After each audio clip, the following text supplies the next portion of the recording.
Hi, this is Dan Henk. Welcome to this edition of the Skull Sessions. And today my guest is Ed Hartman. Is that correct? Yes, that is right. You are correct, sir. You are correct, sir. All right, so what's going on, man?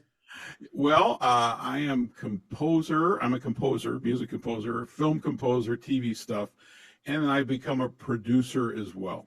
And so I've been involved in a number of productions about a 1930s filmmaker who made 9 films in Seattle before he was 20 years old.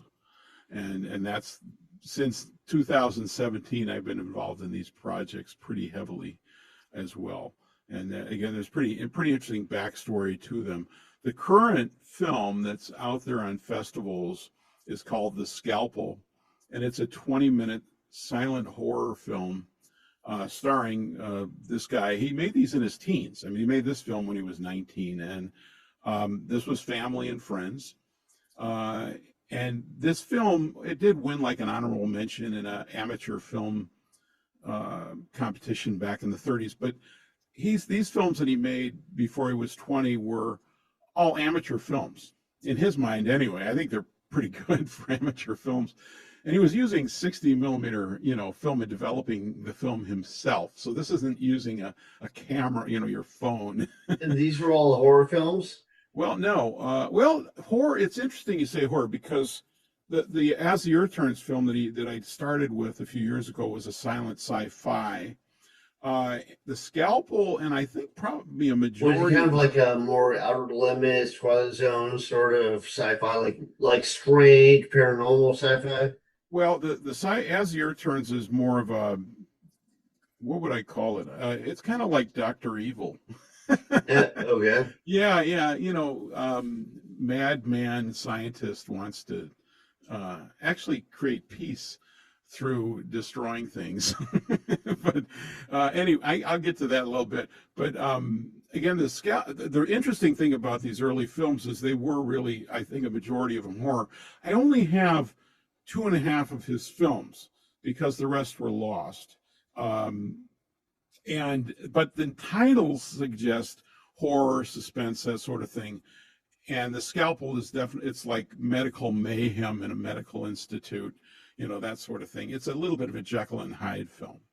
I think the reason why young filmmakers go to horror is that genres like comedy and drama are very difficult to do early on.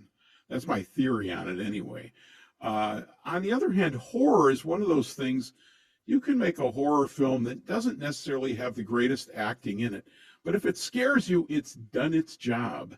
So, I think a lot of young filmmakers start with it, and this film has done extraordinarily well because a lot of film festivals really appreciate horror. I think because of this same issue that it's a go-to genre for younger filmmakers. The Scalpel has been into I think currently 159 festivals, and it's won 198 awards and nominations. That's an astounding number. If a independent film, a short, gets into a dozen film festivals, that's considered a huge success. We've been really, going after these things. The reality is a short film doesn't really have a big release option for it. Even if this were modern, shorts, you can see them on a little bit of streaming networks these days, but it's not like a feature. So, a film festival run can really be your best way to get the film out there. So anyway, that's where we're at right now, and I'll describe. I think the best way to go through this is I have a little bit of a story about how these things came to me, and then I'll kind of go through these other films as we hit them on their little chronological order here, if that's okay. Yeah, that's fine. I think just for a little bit of clarity, as I know a lot of the horror readers would be offended because they're like, "Oh, you're talking down horror." It's like, no, I think you're right. I think that those like almost guaranteed grab, like jump scares, really get people, and they're easier to pull off. But the absolute masters, for instance, Stanley Kubrick when he did 2001, there are elements of sci-fi and elements of horror in there. Oh But it's yeah. like he told a very well crafted story, and he's able to weave those in. Oh, that's absolutely true. And the story is always the big thing. I mean, the execution in a film goes up and down. But if a story is well written, I think The Scalpel's pretty good. One thing about Richard Lyford is that he wrote 58 stage and screenplays before he was 20 years old.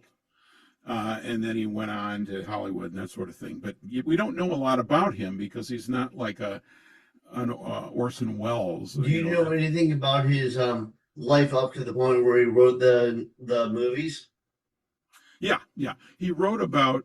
No, I know quite a bit. I'm working on a screenplay about his early life in Seattle too, and that's where I'm at in Seattle area. But I'm just wondering where you're gonna start because, like, obviously, a lot of people these days are like insulated and like living in the basement playing video games till they're 30. But I know things were a lot more hard scrabble back in the days, like in the like 1920s, 1930s. You know, like Yeah, if you yeah. were 17, you got to have a good job. Well, he was a go-getter, and this is the coming out of the Depression for him. He went through it, going as a kid. But his folks, they were okay. I think his dad worked for the timber industry, so they had some money. But he had to work, and I know he was a great artist, and I knew he could draw with both hands at the same time. I mean, this guy's borderline genius stuff on what's going on, and that's one reason Disney hired him eventually. But he really worked hard at making all these things happen. And I think most of the jobs he took, he might have done sign painting for companies. He probably worked for Nordstrom at some point in Seattle, which was a little shoe company. But That's where he's from, Seattle. yeah, he started in Seattle. He was born here, and then again eventually moved to L.A. and New York actually. But let me give you a little background here. And I'm not believe me, I'm not dissing horror. I appreciate it just like everything else. I just think it's interesting that horror does so well in film festivals, and I think that's the reason. No, I think you're right on that Yeah, aspect. I just wanted to clarify. no, But I I think don't you're I don't right in want the to. aspect of like there's certain stuff like for instance, like I'm a sucker for like horror films and sci-fi films. So even if I don't know a lot of the backstory, I'll at least check it out. So Oh, I think a absolutely. lot of people, that's kind of the thinking. They're like, I'm gonna have something that grabs you. And Yep. some people can pull it off, some people can't. But even if you don't, you still have that audience a little bit. Yeah, absolutely, absolutely. Well, here's kind of how this thing came to me because this is as interesting as the films themselves.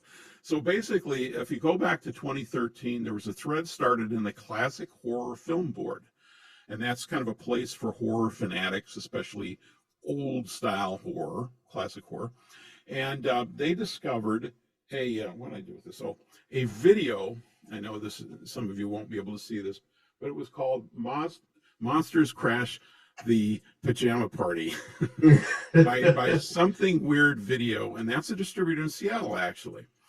In that video is a couple of short fragments of films. One's called Ritual of the Dead, and the other's called The Scalpel. Ritual of the Dead is a little mummy film, and then The Scalpel is this kind of Jekyll and Hyde kind of a thing. And these are just scenes that were thrown in on this. It's one of those videos, DVD, where you go through the video and hit on stuff, and all sorts of mysterious things happen. Anyway, they were able to they threw these things on. Nobody knew who made these films. Well, the folks on Classic Horror Film Board were able to do quite a bit of detective work on this, and they figured out that Richard Lyford, this guy in Seattle, had made these things. One reason they knew is Richard had written extensively in American Cinematographer. Now, this is a big deal because I know filmmakers have been trying to get articles in that magazine their entire lives. Richard had several articles in that magazine in his teens and early 20s where he wrote about these projects and how he made them. He was well known in that community. Anyway, so they figured this stuff out.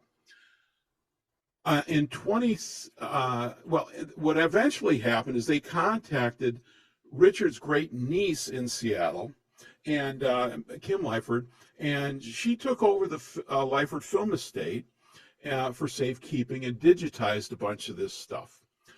Although the fragments from Ritual of the Dead and the Scalpel were not in that collection at that time. But she did discover other films he had made, along with films he made later in life, which were mostly commercial films for, I don't know, educational and, companies and military, that sort of thing. But in 2017, Kim came to me and asked me to score one of the films in there called As the Year Turns. This is a 1937 45-minute silent sci film. And we did. I became producer on this. I wound up editing this film. I found more footage for it. Because Lyford wrote about this, we had better ideas about how long these films needed to be. I knew something was missing because the story kind of jumped a little bit. Anyway, we put this thing together. It got color corrected and all. These are black and white, but the contrast was was fixed up, that sort of thing. These had intertitles, where you have the dialogue coming in and out, that sort of thing. Anyway, we put it in a lot of film festivals, about the same as The Scalpel, actually, and it won tons of awards as well. It even appeared on Turner Classic Movies twice, once on Halloween and the other along with a sci-fi festival. So this thing was alongside, 2001 and all these great films, just amazing kind of experience for that. We even put it through, sent it to the Academy Awards for consideration in 2019, just for the heck of it. We knew it wasn't going to win anything, but it was over 40 minutes, which at that point was the rule for features. And because we made DVDs through the Academy, they were sent out to directors and producers, which was most important, just to get this in more eyes. And I do know that Scorsese and Spielberg got a copy of this thing. So, I think it was important to try and build up the history on Richard Lyford as I got to know more and more about him. Eventually, Kim gave me the physical film collection and film estate. A lot of the films were military, educational, that sort of thing. I followed up with something weird in Seattle, and eventually they confirmed they had the 2 fragments from the video of The Scalpel, and I still have this film. Now, those were the Scalpel. It was the second half of The Scalpel. So I did score that film as I did with As the Year Turns. And in fact, that film, both of those are in a DVD called As the Year Turns. And As the Year Turns was distributed by Indie Rights. And anyway, so we were able to create an on-demand DVD for that. Is it on Amazon? Yeah, you can get that. And if you go to the website, at hartmanmusic.com website, all of this stuff's on there. You can see the films and all the information about that as well. Okay, does he have a general premise for all of his movies? Is there like a different story in every movie? Oh, absolutely. What's going on? Well, these are all different films. As the Year Turns, again, sci-fi, Scalpel's horror film. He was into writing films, so there was no 2 alike in this. Of the 9 films, But they're all like black and white silent films? Yes, initially. Although the silent thing is an interesting story in itself. I'll get to that in a second here. What is it an interesting story in itself? Oh, okay. Well, okay. So at one point, he was experimenting with sound. He wanted to do sound. I can relate to this because when I was growing up, I had Super 8 camera, even regular 8mm. He was doing 16, but this is in the 60s for me and 70s. And I could never get sound in my movies, so I was using reel-to-reel tape and cassettes and records and stuff like that. Well, Lyford had the same problem. Sound was available in the 30s, but only in Hollywood. In Seattle, you didn't have that option. So what he did do was he took dual turntables like a DJ, 1930s DJ, and he synchronized them to his 16mm projector. And he was trying to put music and eventually dialogue against that, synchronized to the film. He was somewhat successful with the music. The dialogue, I think, was much more tricky for him to produce. And again, you could cut records, but none of this was easy. And he was able to figure this stuff out. This is amazing. This is one reason why Disney hired him when he moved to Seattle in 1939-ish, that sort of thing. Just his technical prowess on this stuff. And he writes about this stuff in the magazines. So that was something. And in fact, when I was doing As the Year Turns, I got halfway through the score and we discovered this fact about him using records. which freaked the heck out of me because, in fact, uh, working with the director, scoring is hard enough. I mean, you don't know if you may have to score a scene 17 times before they like it. You know, they may fire you and start over again. It's their movie. You're just the composer. Well, in this case, the director is deceased. He died in 1985. So I didn't really know what he wanted, but you know, my producer Kim. So that's the main guy. The guy that started when he was 19. And he died in 85. Yes, yes, yeah. He was Okay, born what's his name again? Richard Lyford. He was born in 1970. Richard. How do you spell his last name? Lyford, Lyford. Okay. Yeah. And again, there's tons of information about it. Do you know what age he lived to? In the 60s. Again, it's 1917 to 1985. So it was, I think, 67, 60, something like that. Okay. And anyway, so I contacted Something Weird, and they had the original fragments, and I was able to score those as well, and put music against it. And again, Kim had given me carte blanche as far as what I wanted to put the music on there. But because I knew he had a playlist in That's mind, the manager of his estate. Is that correct? yeah, Okay. exactly. And because I had found out that he was experimenting with music, it kind of freaked me out because I'm thinking, yeah, am I even on the right track? But in fact, I knew he liked Stravinsky, Dvorak, that sort of thing, classical music for the most part, maybe some light jazz. I had used exactly those styles, and I also interviewed his son in a documentary, and he assured me I was on the right track. Oh, is that topic? What's his son like? What's that? What is his son like? Oh, well, he lives in New York, in New York State, and he's a writer as well. He writes, pretty large scale novels, that sort of thing, based on historical people as well. He's a wonderful guy, and he knows a lot about his dad. He lived through it, and his dad was always busy making movies, around the world, that sort of thing. So I did complete a mini doc called "It Gets in Your Blood" about him. It's about a 15-minute thing. And what I did learn about him is he went to LA and he wound up working for Disney on Fantasia, Pinocchio, and what's the other, Dumbo. And there's some stories about that. He got drafted. Disney handed him his draft papers. And he wound up working for the what is it called? The Army Air Force, and he did films for the military at that point, including a classified film that I had about the creation of the UN. It was a restricted film, and I had this. Now, in 2024, I decided I had all this film stock that I needed to move along. I was a little afraid. We had everything digitized, but I didn't feel really safe having all this film. I didn't know what's going to happen to it. So I did some research, and I discovered Periscope Films in Los Angeles. They're a stock and film archive company. And I found a can of film I hadn't really seen. I have a little 60 millimeter editor that I got for checking films out. And it was the first half of The Scalpel that I had scored a few years back. This is freakish that I found the other half of the movie. Now, what's really so what you scored was only half the movie, and you found the other half? Yes. The second half was found again in 2017, 2018, something like that, and that's what's on the DVD. And then I found the first half, which wasn't from Something Weird. It was from his son in New York. So if you think about this, the first half of the movie was from New York State, and the second half was from Seattle.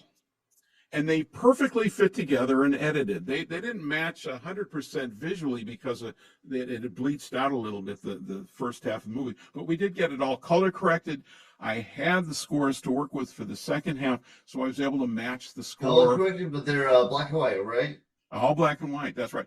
Color corrected can mean contrast. And, is it more like in layman's terms, it's more like tone corrected? Exactly. Yeah. Okay. Yeah. That color correction means a little bit of everything. Like when you look at a picture on your preview or something, you can color correct all of the aspects of it. So anyway, so we were able to finish this film, and we knew it was 20 minutes because he wrote about this, and it's a wonderful film. Uh, and I even had the same team in place to do the music production as well. So it came out very well. It's a great score to watch in a theater. You know, when you can hear surround sound and the whole thing. It's orchestral with some organ, which always adds some depth to it. Very similar to As the Year Turns as well. Anyway, and that film again is in a pretty major film festival run. It's right now. It's June 22nd. The end of this week, it's going to be in Tacoma, Washington, at the Zion Film Festival, and then some major events are coming up. There's the WorldCon. I don't know if you're familiar with that, but that's a huge festival that works around the country, around the world actually, and it's a sci-fi fantasy fan fest, and it's at the Seattle Convention Center. They're going to do something very special. They're actually going to not only screen The Scalpel, but also As the Earth Turns in My Mini Doc, and maybe even Ritual of the Dead. I'm not sure yet. So that's going to be a Lyford tribute performance screening there.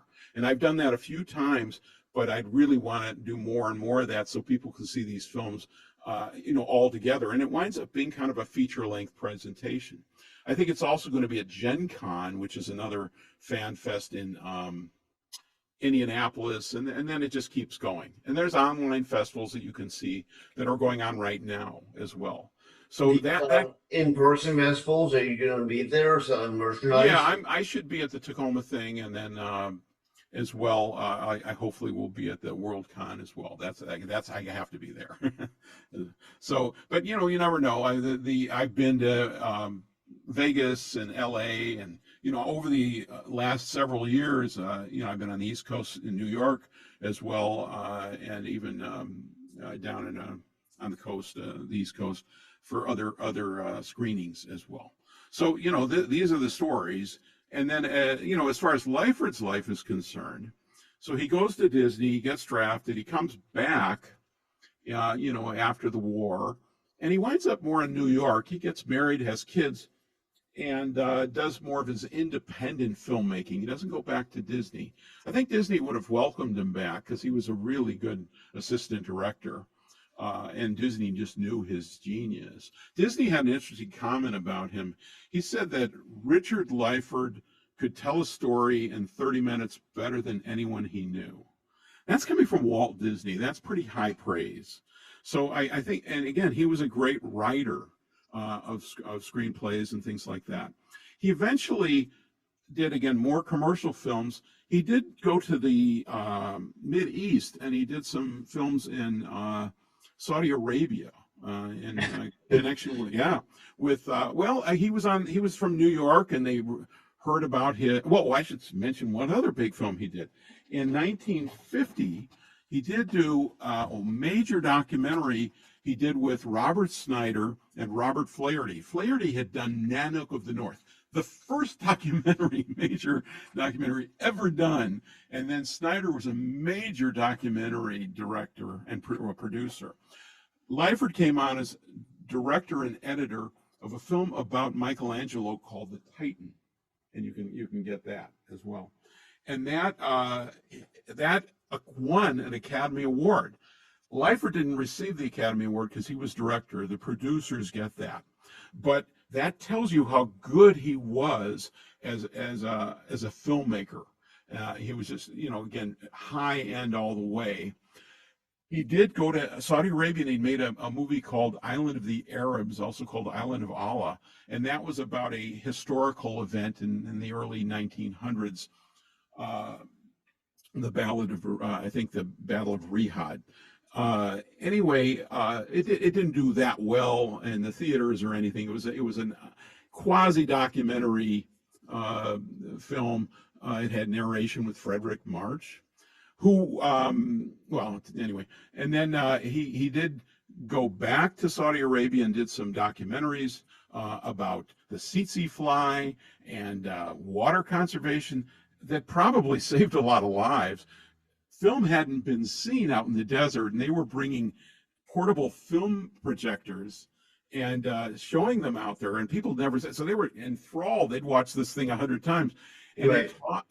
you know, so when you talk about disease and stuff, you're actually making a huge difference with a new technology. So I think people a lot more used to these days, like all the advanced technology. Like I remember, seeing stuff years ago, and it's like it blew your mind that something wasn't what you see every day. Now people have That's right. iPhones and whatever. But yeah, no, it made a huge difference back in the day. That's right. That's right. So again, this was new technology for them. He went back, did work some more for Disney, did some wonderful World of Color. There's some great films he did. It was like a Sunday documentary type style programming as well. One thing when he was a kid is that he didn't just make these 9 films, but I said he had a projector, and in his basement of his house, they had created a theater. They eventually brought in theater seats. He must have gotten a deal from somewhere. And there were like 50 seats in this basement theater. And because it had a back entrance, and I've been in this house, it's a wonderful house. Because there was a back entrance that's coming through the garage, he could have his friends and neighbors come over and watch these movies. So, think about this. He's showing movies in the basement, making some money. He's charging a nickel or whatever, and probably paying for his next movie with the money he did. And this allowed him to experiment with sound and, sound effects and things like that. I can tell you one story about this. There was a film he did. It was about World War II, and he had 100 people in his cast and crew.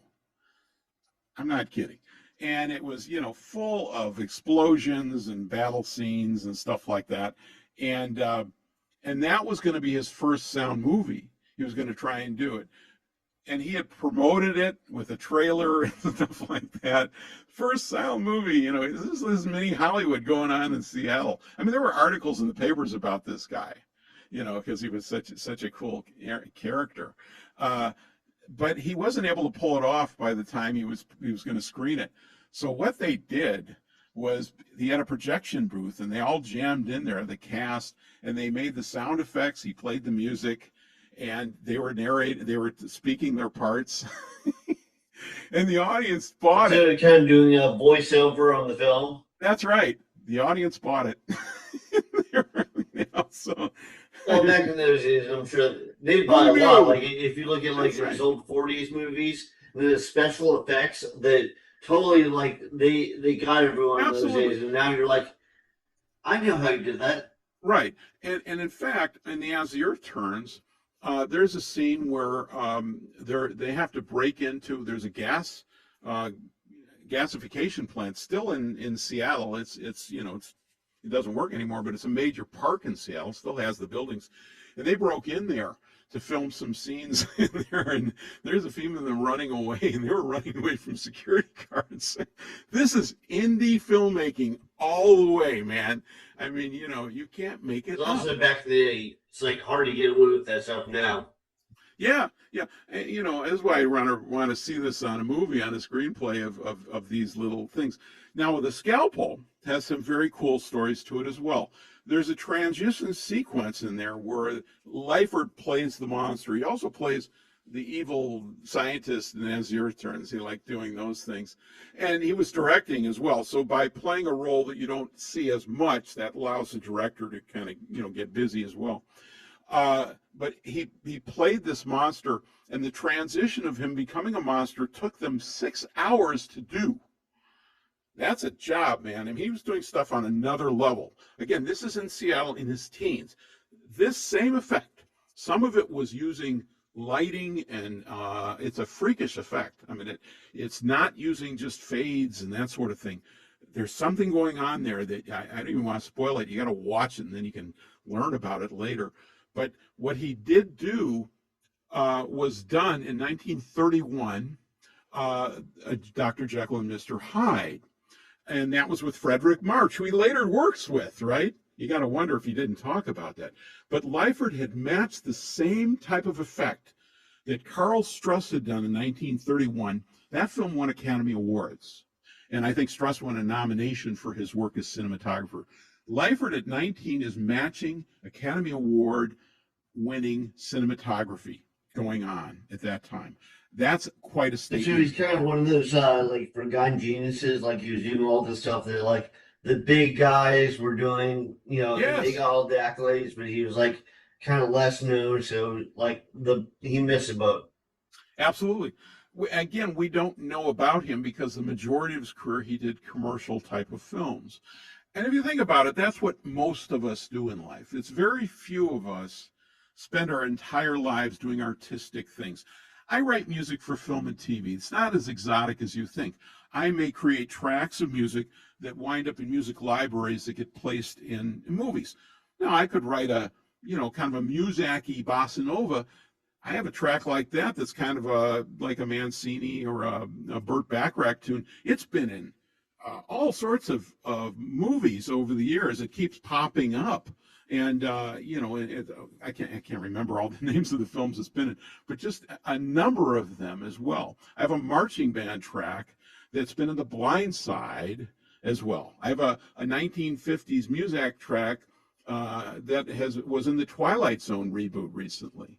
So Okay. they're really fun placements. Believe me, I enjoy them. And you get paid a little bit of money, you get royalties. I even teach this kind of thing. I've been doing that for years on teaching composers and songwriters how to get their music in film and television and media projects as well. Scoring is at another level because you're creating original music. And I've scored films and documentaries and that sort of thing as well. Nothing major. Again, a lot. They could be short films that you work. Well, I've a lot of indie filmmakers on here, and like is that something you like? Do you have specific clients, or are you like open to people that want to like get you to do a project or something like that?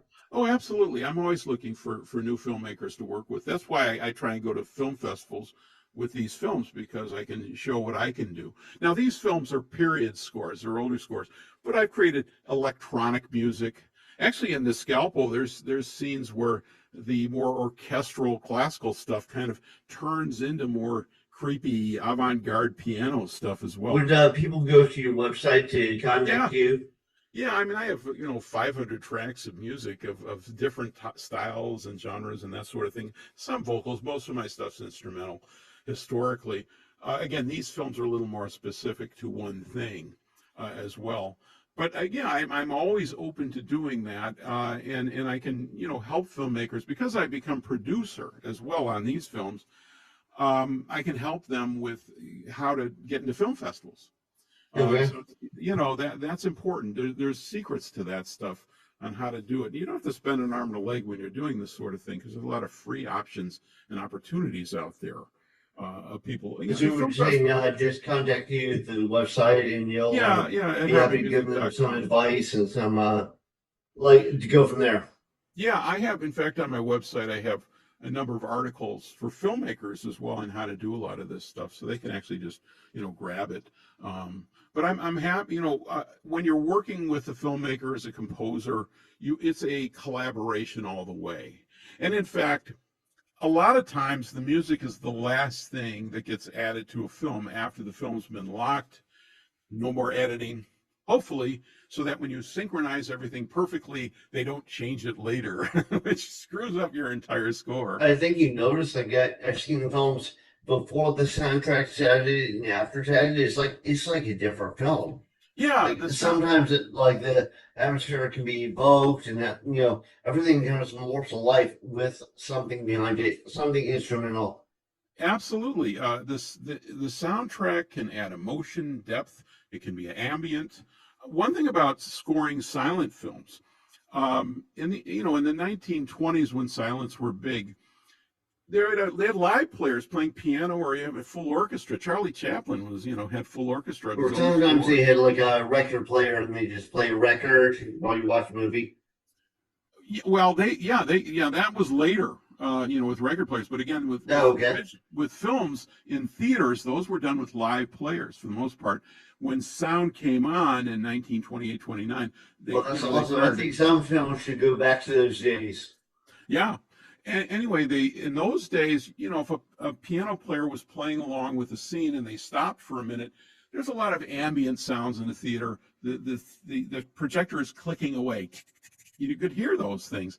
That's So great. it didn't Yeah. bother anybody. What's interesting is when you're adding a digital file, you're adding music to that. If you drop the sound off, there is nothing there. It is dead silent. And if I do that for more than maybe 5 or 6 or 7 seconds, the audience is going to get very nervous that there's something wrong with the sound. I've learned that. So my scores for these films are end to end. They really keep going. That's a really fun thing to do as a composer as well. You don't have any dialogue you have to dodge around, and you can write a complete score that really has to help tell the story. Now, early silent films, especially comedies, they just throw anything at it. They could throw circus music, whatever.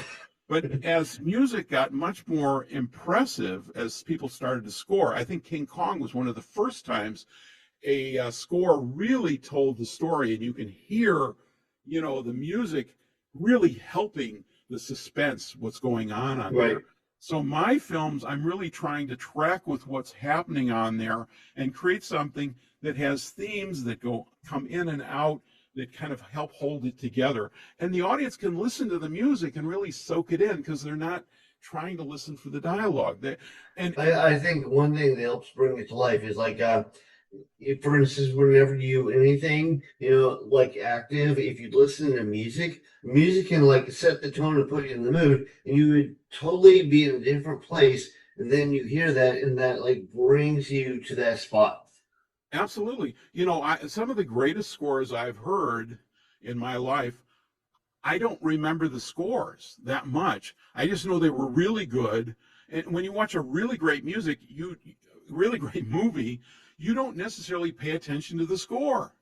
You're aware of it when you listen to Jaws. Da, da, da, da, da. Something's going on there, but you can't. Or like Apocalypse Now, when the helicopters come in, they're playing Wagner. It's like a lot of people don't know it's Wagner, but that really sets the scene. Oh, it adds energy. In fact, 2001 is a great story because Kubrick used all this classical and avant-garde classical music in it, and it's the most outstanding film of all time in my mind because it's it's almost a silent film. There's very little dialogue. I don't think that there's dialogue for about 20 minutes in. So you get going to the famous Hal. What are you doing? What are you doing, Dave? Right, that's right. Anyway, so the film it just encompasses you with sound, and he was very choosy about it. But Kubrick hired Alex North to do the score. He was probably forced by the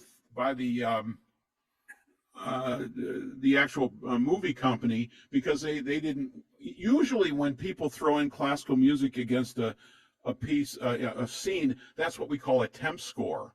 It's typically to give the composer an idea what the director wants. It can be deadly because there is a thing called tempitis or temp love, where the director falls in love with a piece of music, and then the composer comes in and does this wonderful thing, and the director says, "No, I want it closer to that." And you go through this process a dozen times, and then eventually you come back probably to the first thing you did. Anyway, that's the nature of film composing. But with Alex North, a brilliant score. Alex North had done amazing scores for other films over his lifetime. Kubrick, I don't think ever intended on using Alex North's score, to the point where there was a premiere in London, because Kubrick is from England, and he didn't put Alex North's score on there, and he put the classical score that he intended to use. Alex North was invited to the premiere to this thing. This is the most humiliating thing you can imagine, to go to this major, huge feature with your score, and it's not there. He basically had to disappear for a few years. He was so humiliated. It's a horrible story. Kubrick should have told him, but he may not have been able to because that would have given it away to MGM or whatever, that he wasn't going to use it. For Kubrick, he lucked out because MGM, it was such a big success that they said, "Yeah, no, don't change a thing." But they could have. Kubrick was kind of notorious for he was going to do his thing. That's right. And he was such an artistic genius that he had it with it. And I've been fired from scores, but I'm in good company. Everybody has I mean, there most film composers would say if you haven't been fired from a project yet, you're not a film composer. You know, that's the nature of it. And certainly when you're supplying music for films through libraries, you might have hundreds of pitches going on, and 1% of those are going to turn into something as well. Well, So, they say, like, for instance, writers, like, if you don't have at least one bad review, oh it's yeah, not a serious book. So, yeah, yeah, yeah, there are obviously people out there that are like negative Nancy's or Karen's or whatever, but you just gotta stay true to your you vision. got to keep going, yeah. And in fact, with As Your Turns, because it's on Amazon, there are some interesting reviews on there, and people have said, "Oh, this is a fake. Somebody made this in the press, recently, and they made it look old because it has kind of Flash Gordon You looking." always have people like that. Yeah, yeah, it has. I mean, his effects were pretty good, but and if you compare them to Flash Gordon in the '30s, they're dead on, man. But they're not Star Wars or modern, CGI. You have to forgive him for what he was using. And again, he was doing with no money. I mean, Flash Gordon had And a no pretty recent, CGI. no, nothing. 60 millimeter film. He's developing the film. He's creating the effects in the camera when he's developing. This is off the charts cool stuff. Anyways, and in fact, the As the Earth Turns has a wonderful review because we did this 7-day theatrical to get into the Academy that year, and the LA Times did a quick review on it, and the Times reviewer said if Steven Spielberg had a 60 millimeter camera in the '30s, this is what he would have done. That tells you how interesting Richard Lyford was as a filmmaker. That's why I encourage anybody to see these films if they can, anywhere. And with the scalpel, again, you can see it these days. If anybody gets to the point where they can't find the complete film, they can always contact me, and I can create a link for that as well. So your website is probably the best way to go, but you're also at local conventions. Do you have something planned like coming up? Well, yeah, the again, the ones that are coming up, there's the Tacoma Film Festival that I hopefully will be there, and that's on Saturday, the 28th of June. I think it's a later night event. The Zion Film Festival, and then it's going to be at I see Flagstaff in August. Again, these are all listed with the many festivals that it's been at, and then the WorldCon Festival is the big one, and that's at the Convention Center in Seattle. And that's where you're going to play As the Earth Turns, Scalpel, my mini doc. That's a convention, so you have to get a ticket for the convention to see that. We're just one of many, many things. But they have their own film festival. It's been recently at the Crypticon in Seattle, which is a horror and fantasy film festival, along with NorwestCon, which is a sci-fi film festival. So I hadn't really gone to these types of fan conventions before. It's only this year that this film has kind of gotten done really well. Again, because I think it's a horror film, so it fits well in there, and it's been well received everywhere it's gone.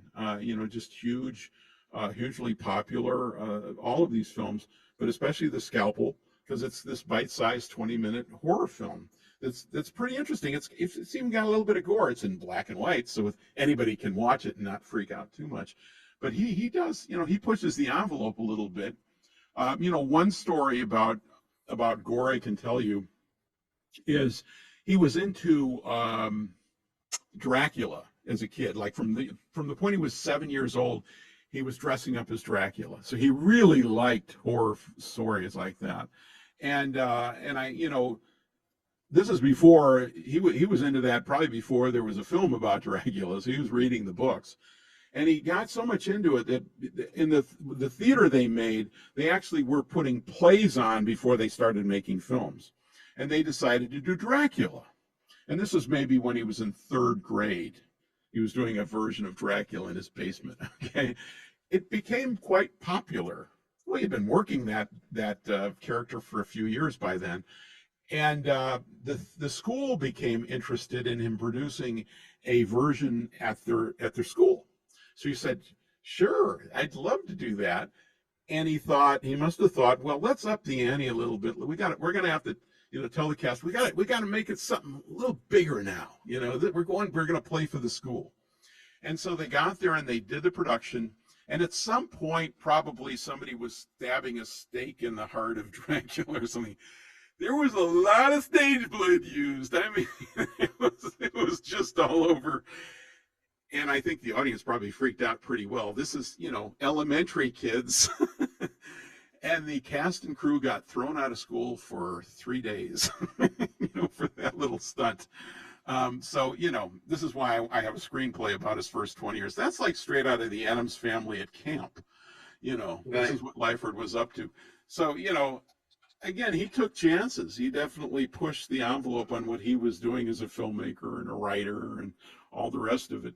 I think that, again, a reason why we don't know him like we know Spielberg or something like that is that most of his life he spent doing, narration-oriented documentaries and educational films.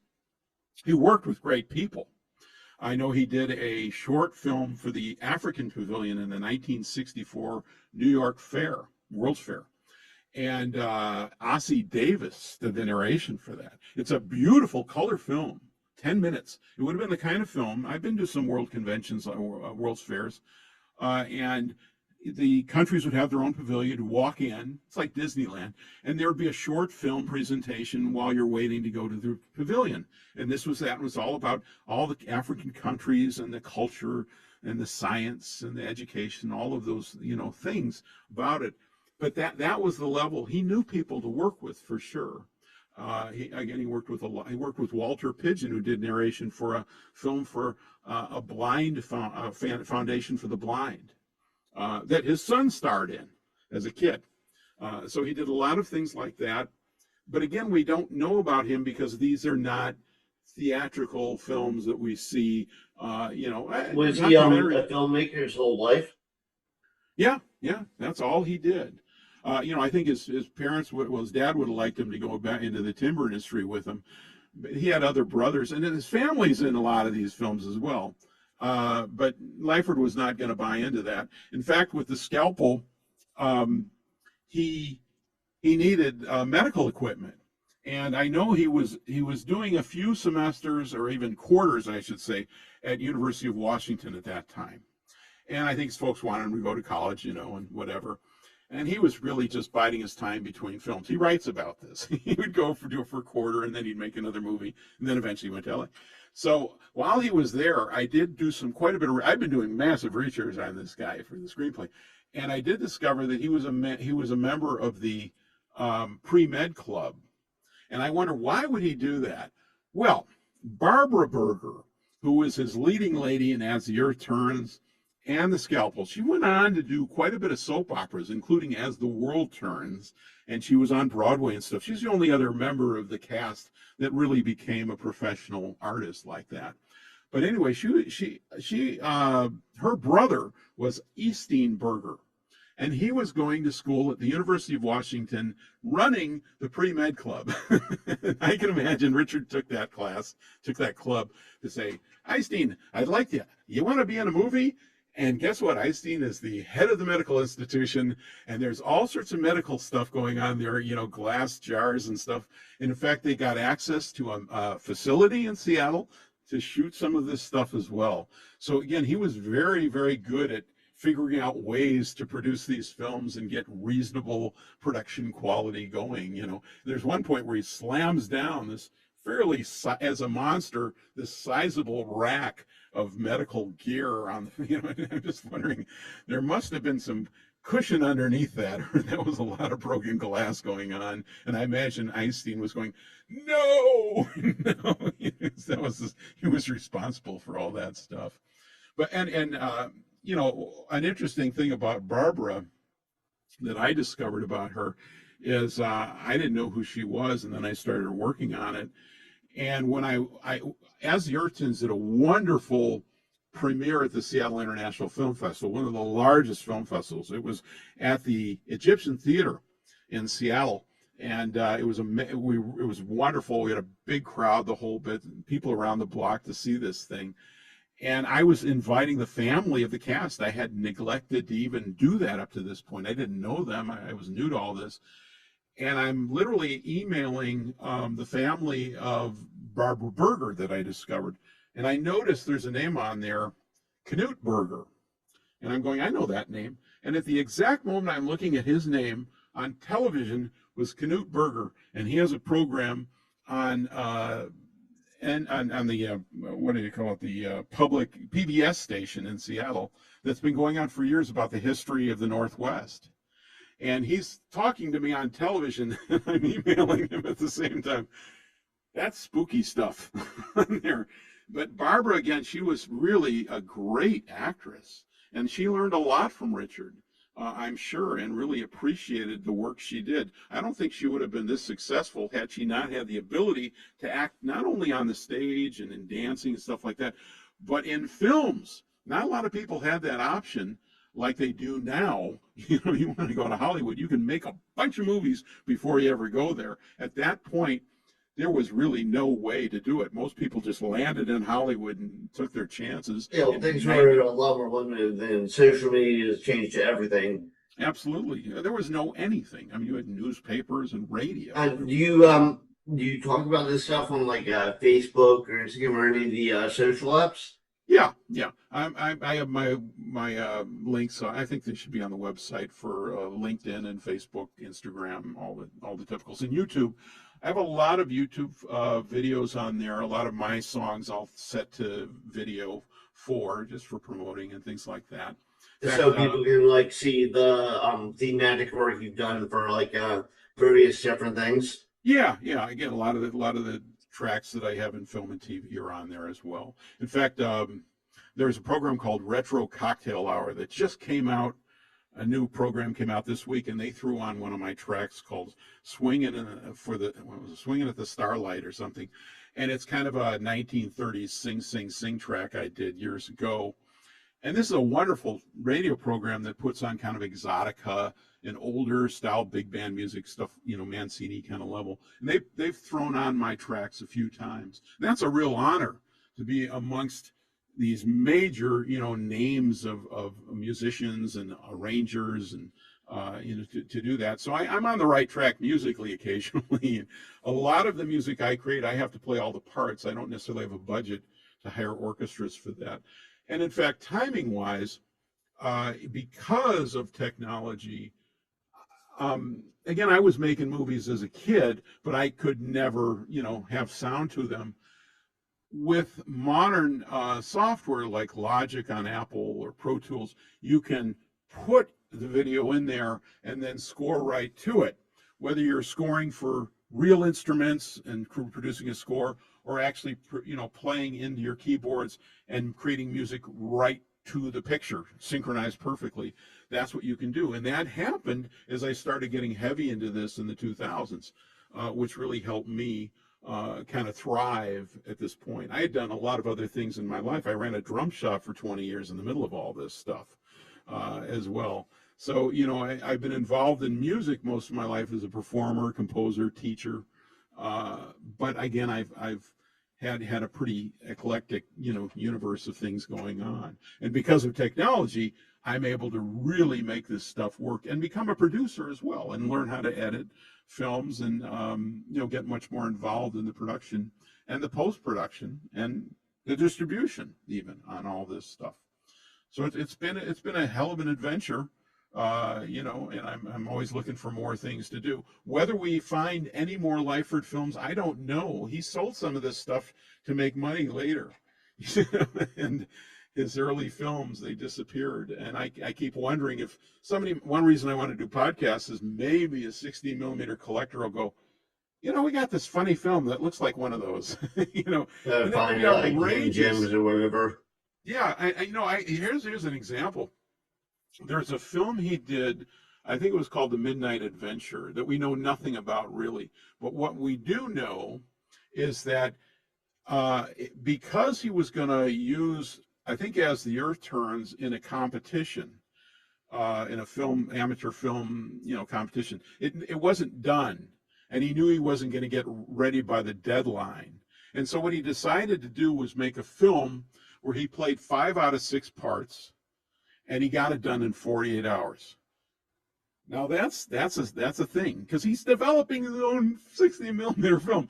I can make a film in 48 hours with my phone. It's not a big deal, right? But at that time, he would have had to write it, act it, direct it, edit it, develop it, edit it, do all the effects, whatever that was, and then send it across the country or take it to New York or whatever that was in 48 hours. A big thing that happens these days is called the 48-hour films. And those are done worldwide by you get a crew together and you make a movie in 48 hours. I've scored some of those, which is really tough because they don't wind up filming it. That you don't get the film until it's pretty much there's no more time to score it. The best you can do is throw a bunch of tracks at it and say, "Here, go at it and edit a film." But this guy pulled this thing off. That's a film I would like to see. That he was doing a 48-hour film, 50 years before anybody else thought about it, because he was trying to make a deadline. He was good at that as well. So, anybody that has any hidden gems, secrets, or whatever, just go to the website. I guess you have contact on the website. Yeah. You can find me on my website, and there's a way to email me off of that as well. And so it's at hartmanmusic.com. And I encourage everybody to take a look at all the stuff that's on there and just look at the scalpel, the amount of festivals it's been at. And again, there are some festivals going on right now, online festivals that you can watch the film. Might be, $5 or $10 to do it. But, and again, if you really can't find it somewhere, or you're too cheap to do that, just contact me. And you could probably bribe me into showing you the film as well on video. Very cool. Yeah, everybody contact Ed, throw money at him, buy your shit. All right, Ed, so do you have anything else that you have for sale that you're engaged in that you want to mention?